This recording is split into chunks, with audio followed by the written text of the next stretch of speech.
Presiden memang memiliki hak konstitusional 14 ayat 2. Itu jelas lah, jelas. Itu clear. Yang harus kita ingat juga bahwa tindak pidana korupsi itu masuk di dalam klasifikasi tindak pidana luar biasa. Sejak pasca reformasi ya, itu belum pernah rehabilitasi, amnesti, abolisi, dan grasi itu digunakan, hak istimewa presiden itu digunakan untuk terpidana korupsi. Belum pernah. Untuk koruptor itu belum pernah.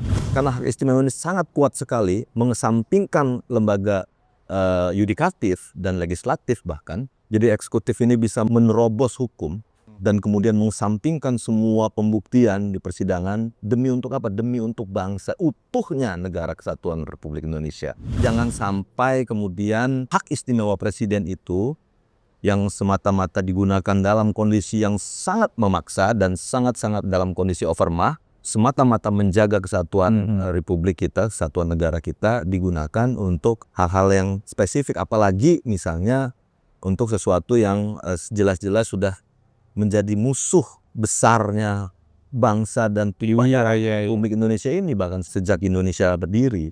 Contoh dalam kasus Wira misalnya 1,2 something triliun gitu. Bagaimana mungkin hal-hal tersebut itu kemudian dikesampingkan begitu saja? Uang rakyat yang 1,25 triliun itu kemudian dinyatakan hilang begitu saja dengan menggunakan kekuatan pasal 14 ayat 2 atau 14 ayat 1 gitu ya.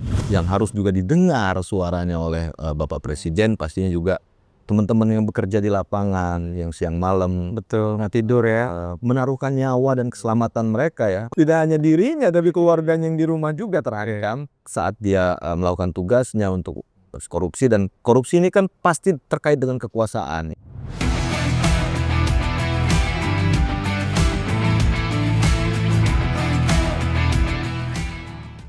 Selamat datang di Bengkel PDO Project, reparasi tanpa basa-basi. Nah, kita kedatangan tamu spesial, Bang Praswat Nugraha, panggilannya sih Bang Apung.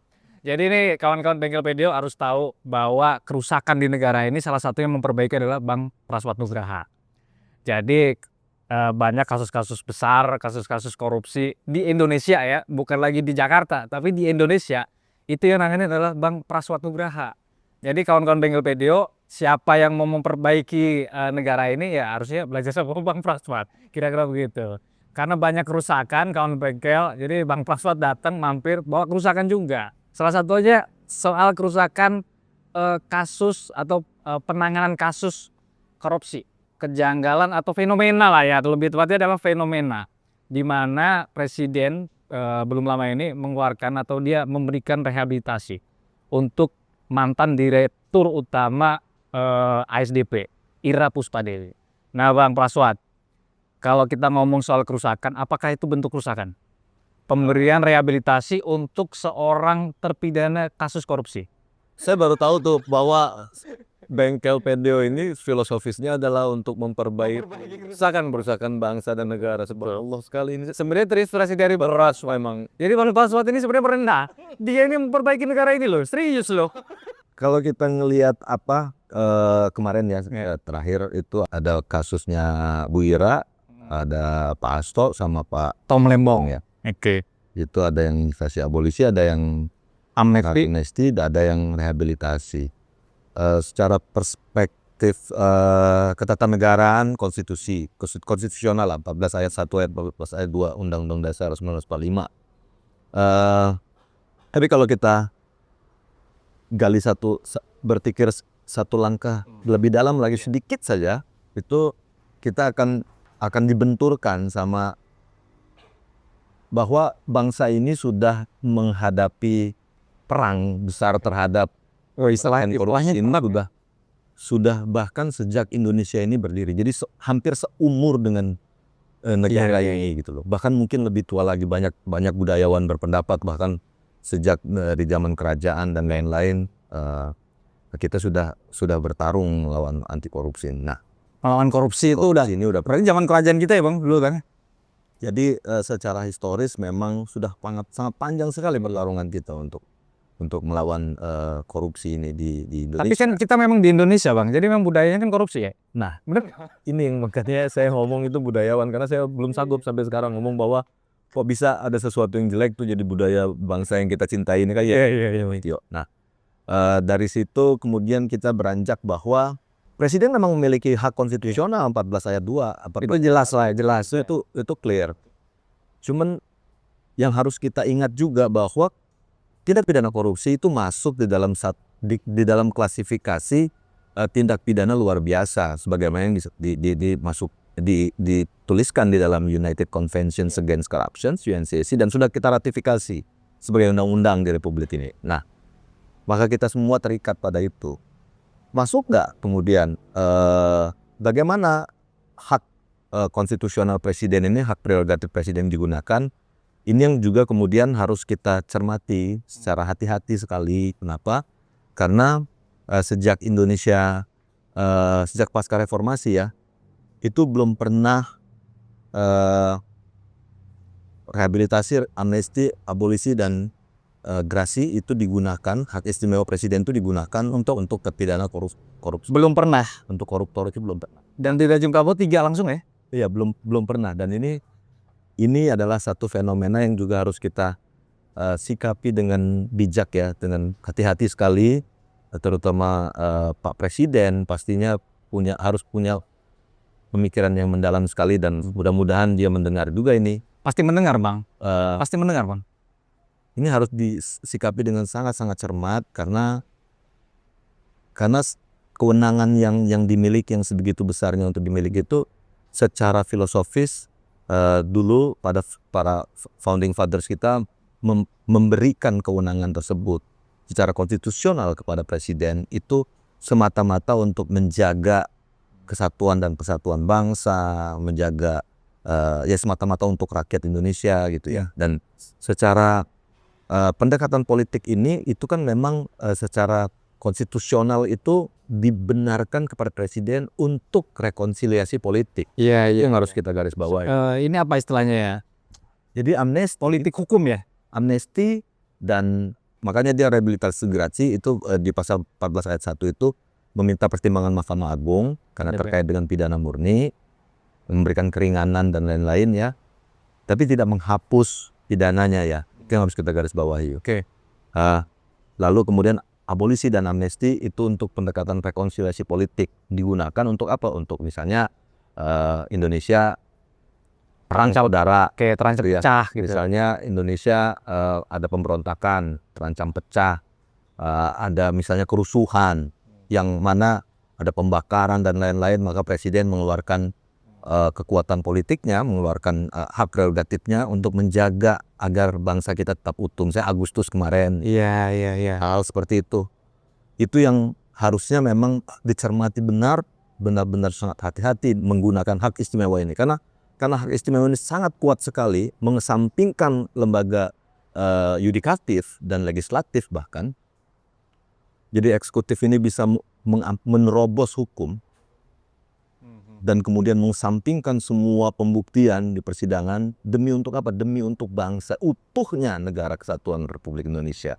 Oke Bang. Nah terus kalau misalnya begini gimana Bang? Maksud gini, kan tadi ini nggak masuk dalam kategori yang lu maksud tadi itu ya, rekonsiliasi politik. Ya. Tapi tiba-tiba kok dipakai untuk ya ini apa? Maksud rekonsiliasi koruptor kan nggak juga, nggak boleh begitu kan? Ini yang kemudian juga harus. Jadi pertanyaan lu juga Ya, jadi ini mudah-mudahan ini kita bisa disuarakan sama teman-teman PDIO, pemirsanya PDIO pastinya kita akan suarakan bahwa jangan sampai kemudian hak istimewa presiden itu yang semata-mata digunakan dalam kondisi yang sangat memaksa dan sangat-sangat dalam kondisi overmah untuk semata-mata menjaga kesatuan Republik kita, kesatuan negara kita digunakan untuk hal-hal yang spesifik, apalagi misalnya untuk sesuatu yang jelas-jelas sudah menjadi musuh besarnya bangsa dan Republik Indonesia ini bahkan sejak Indonesia berdiri.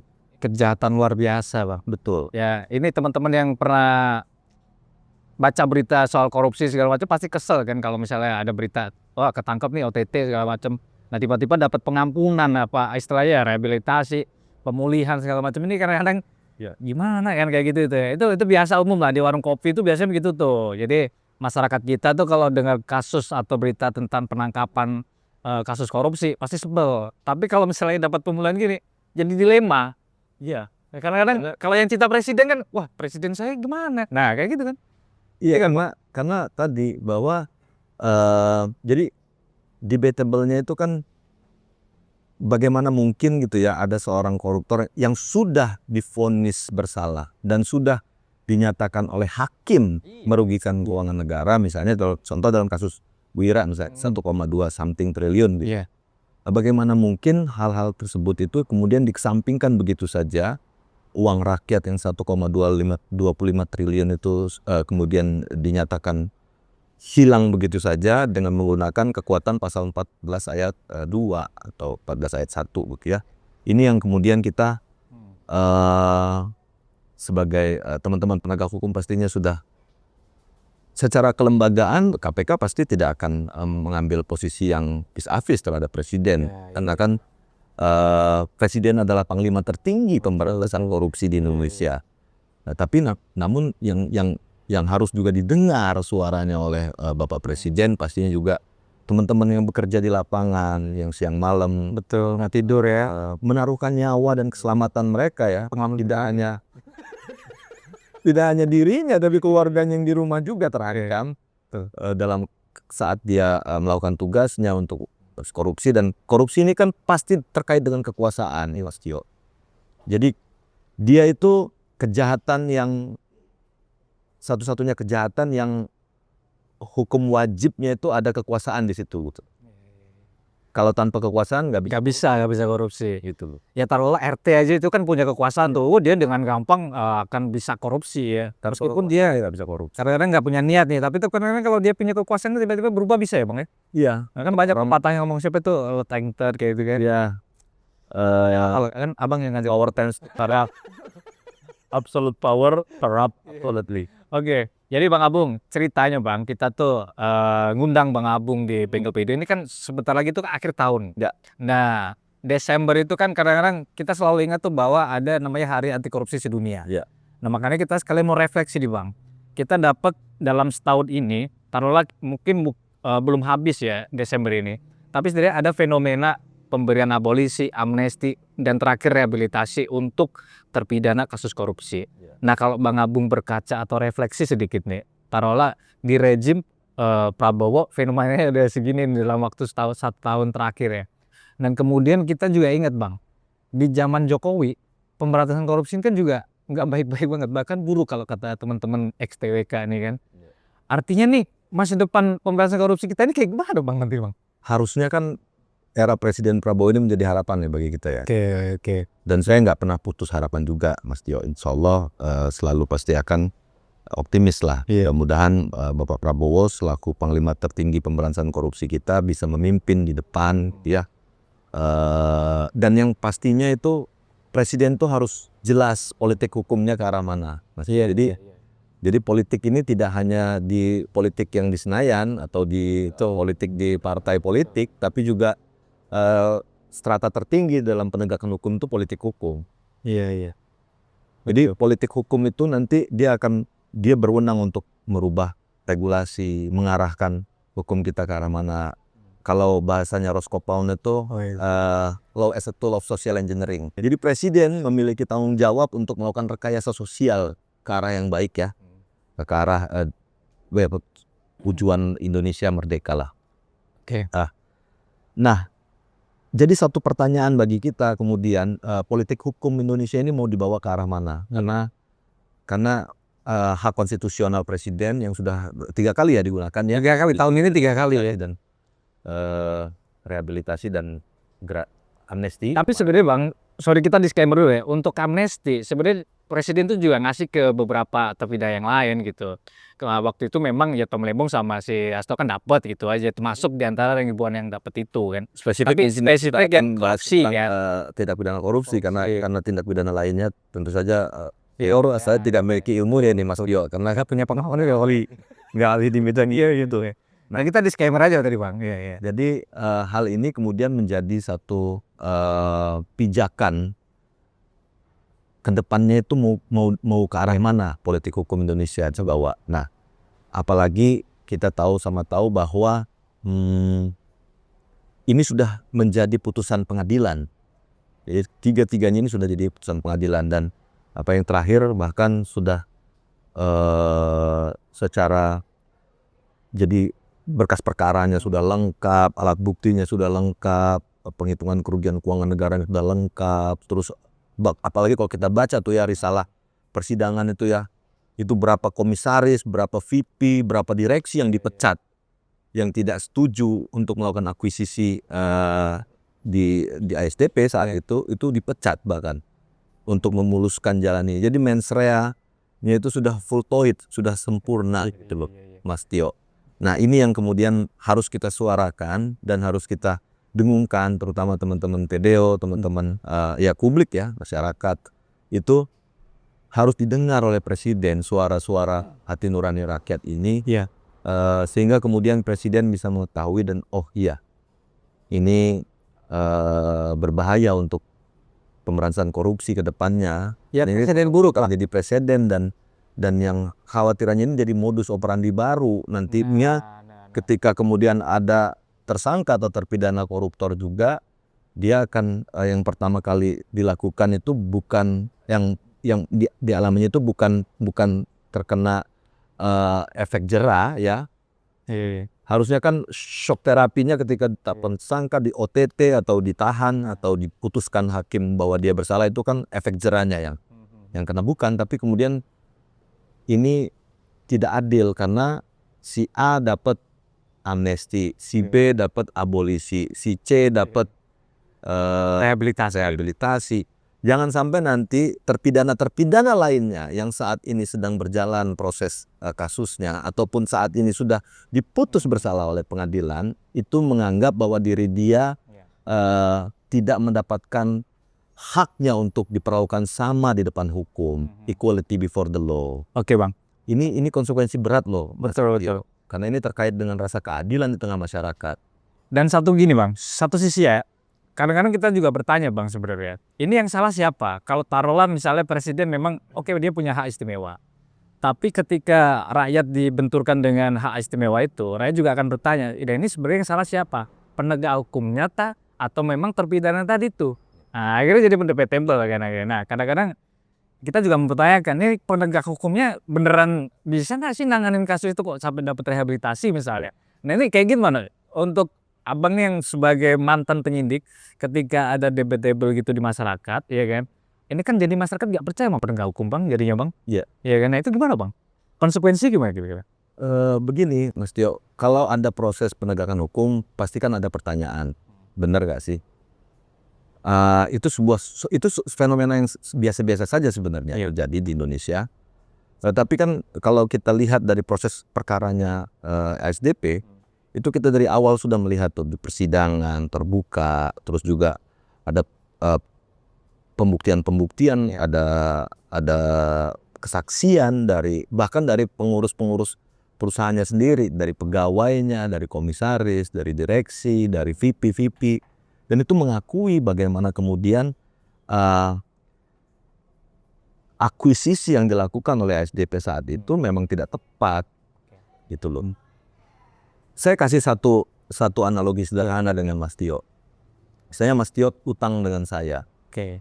3M lah ya. 1 miliar misalnya.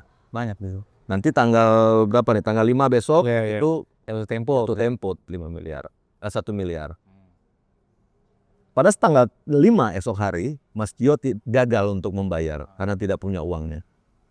Tiba-tiba bukannya saya sita atau saya laporkan ke penegak hukum atau apapun itu ya, gugat ke perdata dan lain-lain, justru malah saya mengeluarkan duit 100 miliar untuk membeli aset-aset Mas Tio yang Mas Tio usahakan. Misalnya bengkel nih. Iya. Bengkel ini udah gagal untuk membayar hutang 1 miliar. Tiba-tiba saya beli bengkelnya 100 miliar.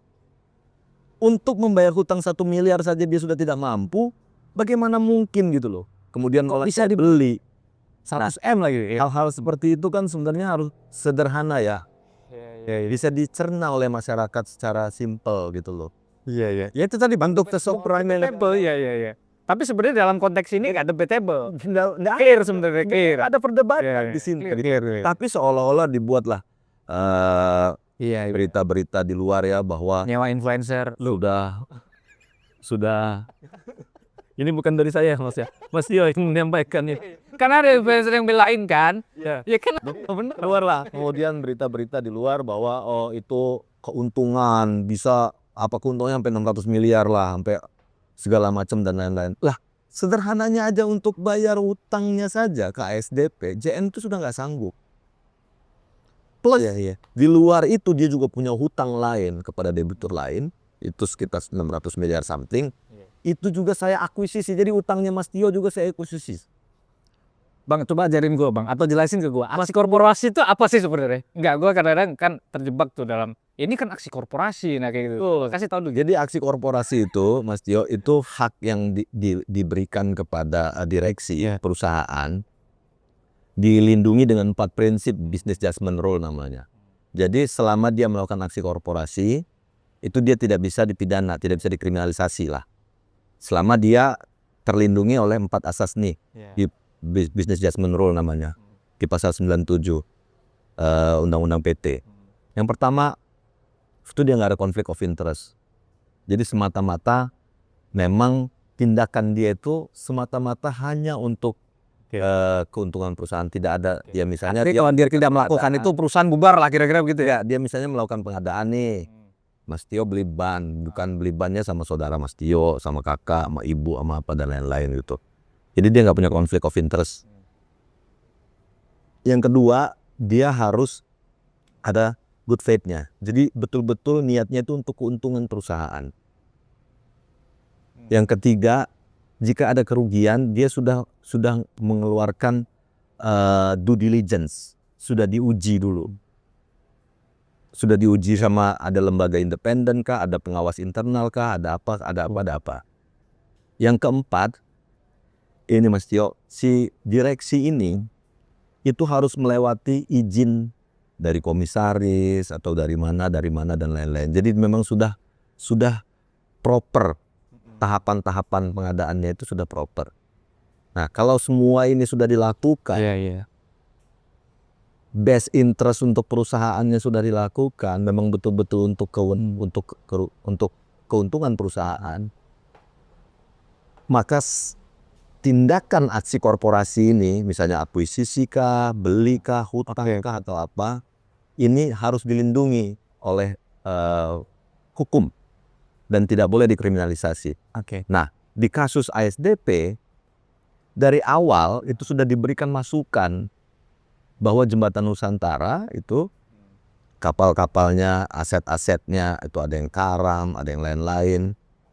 Itu sudah diberikan masukan sama BKI, Biro Klasifikasi Indonesia, yang memang ini kapal, spesialisasi kapal. Bahwa ke aset-asetnya JN ini sudah banyak yang karam, banyak yang jadi besi tua dan lain-lain. Lalu kemudian sudah juga disampaikan sama teman-teman dari komisaris, dari VP accounting, ada VP finance, ada segala macam. Sudah disampaikan, teman-teman direksi juga disampaikan ke Pak Ibu Diro tos itu, Ibu Ira. Ini akan sangat merugikan kalau misalnya kita akuisisi seperti ini. Dan ingat, dananya tadinya itu di perencanaan itu, ASDP itu harusnya itu beli kapal, bukan beli perusahaan yang sudah kolaps. Bukan beli perusahaan kapal, tapi beli kapal untuk pengadaan penambahan kapal, penambahan armada. Dan akhirnya penambahan armadanya nggak dapat, malah hutang yang kita beli. Dan ini yang kemudian membuat penyidik-penyidik KPK berpikir, oh ini memang secara well and weton, mengetahui dan menghendaki gitu ya, mens reanya sudah sempurna gitu loh. Jadi dia mengetahui, jadi dia sudah mengetahui dan memang menghendaki tindakan ini gitu loh. Sudah dikasih peringatan berkali-kali, sudah rapat komisaris berkali-kali, rapat direksi juga udah berkali-kali, dan itu ada semua kan, notulensi dan lain-lain ya, teman-teman KPK sudah kumpulkan buktinya. Nah, sudah disampaikan, sudah diketahui bahwa ini perusahaan kolaps, asetnya sudah tidak material, beban hutangnya juga besar sekali. Nah, ini tetap saja diterobos. Jadi runtuhlah BGR tadi. Iya. Gitu loh. Best interest-nya mana keuntungannya? Nggak ada. Malah ada ini kerugian, ada utang yang kita juga akuisisi. Oke. Si main itu Mas Tio, Aneh lagi. mens reanya, niat jahatnya ini sudah tersusun dengan sempurna sejak sebelum akuisisi.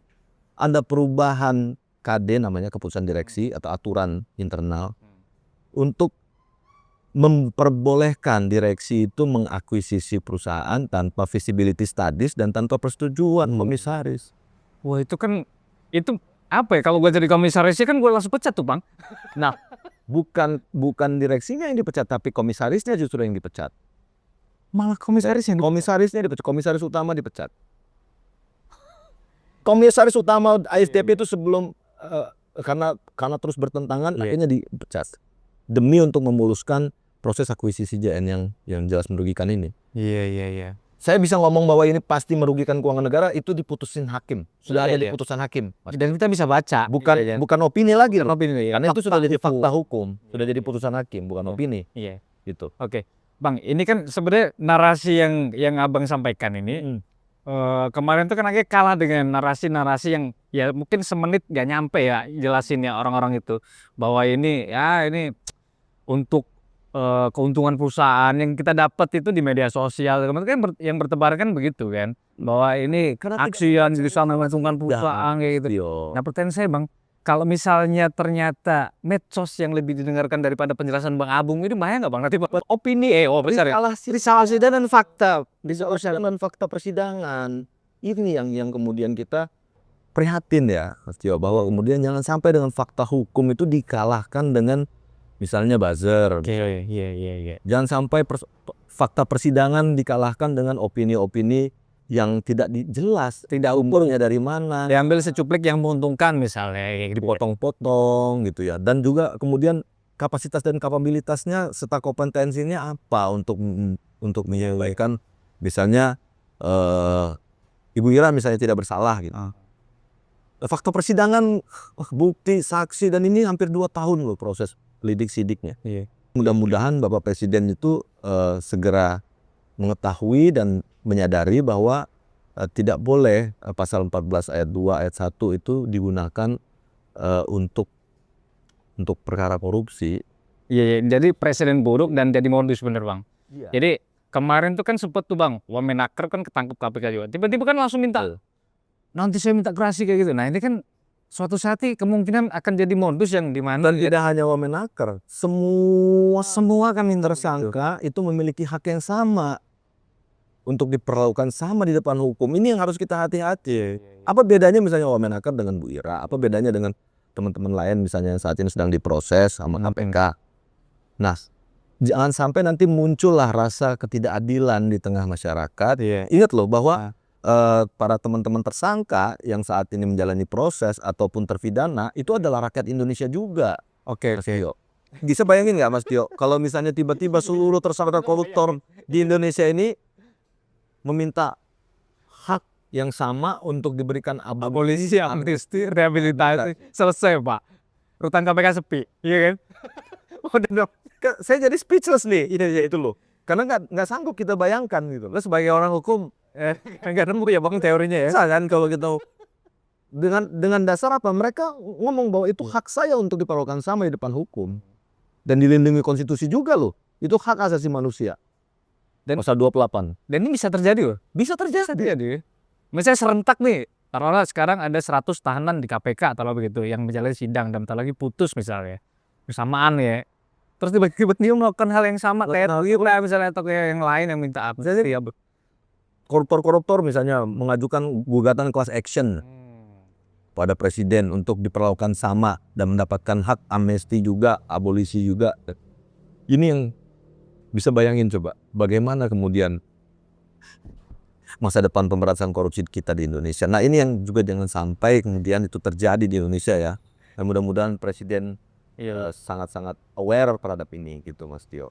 Kalau prediksi lo Bang, kalau misalnya memang tiga lah, kita ngomong hat-trick lah ini kalau udah kita ngomong pertandingan sepak bola ini, pemberantasan korupsi itu cetak gol 3 sama presiden berhasil menggolkan 3 gol langsung loh dalam setahun ini. Kesimpulan dalam 1 tahun terakhir ini di rejim atau di era Prabowo, terus kemudian prediksi ke depan, kalau misalnya begini terus, pemberantasan korupsi itu akan sampai di level apa Bang? paling rendah, paling tinggi. Saya optimis ini terakhir ya, Mas Tio. Jadi saya insya Allah lah. Saya nggak putus harapan, nggak pernah putus harapan terhadap. Nggak boleh ya, memang sampai nggak boleh kan putus harapan. Tapi yang mudah-mudahan ini yang terakhir lah. Kita bisa melihat ada intervensi politik terhadap pemberantasan korupsi ya.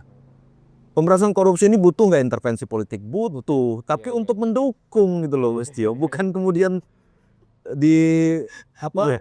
Di intercept di depan di akhir gitu langsung tiba-tiba kemudian dinyatakan tidak bersalah. Sementara hakim, penyidik, penyelidik, penuntut KPK sudah menyatakan bersalah. Nah, ini kan yang membuat kita semua terutama teman-teman misalnya penyidik gitu ya di KPK itu ada rasa kayak nyes gitu loh di hati gitu, ya ampun kita udah kerja siang malam. Gue tuh inget dulu Bang, Gitu. ketika kalian nangkep orang gitu, terus tiba-tiba ada perlawanan dari luar gitu ya. Kan rata-rata pakai ini kan, apa namanya, simbol berkabung tuh Bang. Iya bergabung. Kemarin nggak ada ya Bang? Nggak banyak ya? Pakai payung hitam. Nah, kemarin kayaknya nggak banyak deh ketika rehabilitasi, amnesti. Ya ini juga kemudian jadi masukan juga kepada teman-teman KPK tentu saja terus bergandengan tangan sama Masyarakat sipil ya. masyarakat sipil karena pada akhirnya ya situasi-situasi seperti ini kita butuh dengungan itu butuh gitu. Jadi tetap buzzer itu harus ada buzzer yang menyampaikan kebaikan dan kebenaran tuh harus ada gitu loh Mas Tio. Berarti Pak Tio ini harus datang ke sini Bang. Insya Allah ya. Kan? Iya kan mudah-mudahan ya Pak Tio kemudian. Lu hilang belum? Nanti saya bantu coba sampaikan. Wah, sih ada kontak ya, tapi kayaknya lu lebih deket lah Pak dia. Nanti kita undang. Oh, ya. Bang, terasa Bang, 30 menit gitu Bang. Jadi kawan-kawan Bengkel Video nggak akan ada habisnya ngomong pemberantasan korupsi kalau sama Bang Abung. Karena Bang Abung ini hampir 15 tahun ya. 20 tahun loh, hampir 20 tahun dia nanganin kasus korupsi dari yang mulai perintilan kecil-kecil gitu sampai yang kakap. Ah, dia ini nanganin. Pernah sih mau bikin buku apa? Udah bikin buku loh udah. Apa Bang? Perlawanan seorang mata itu kan. Kawan-kawan Bengkel Video. Jadi sampai ketemu lagi di episode berikutnya. Jadi teman-teman tetap harus optimis bahwa pemberantasan korupsi itu akan tetap menyala gitu ya. Meskipun awan hitam lah bahasanya gitu ya. Meskipun mendung, awan hitam ya kan berkabung kayak gitu. Tapi tetap optimisme itu harus tetap dibangun, bahkan digaungkan terus-menerus agar api itu terus menyala. Kira-kira begitu. Sampai jumpa di episode berikutnya. Bengkel Video, reparasi tanpa basa-basi. Makasih Bang Abung waktunya.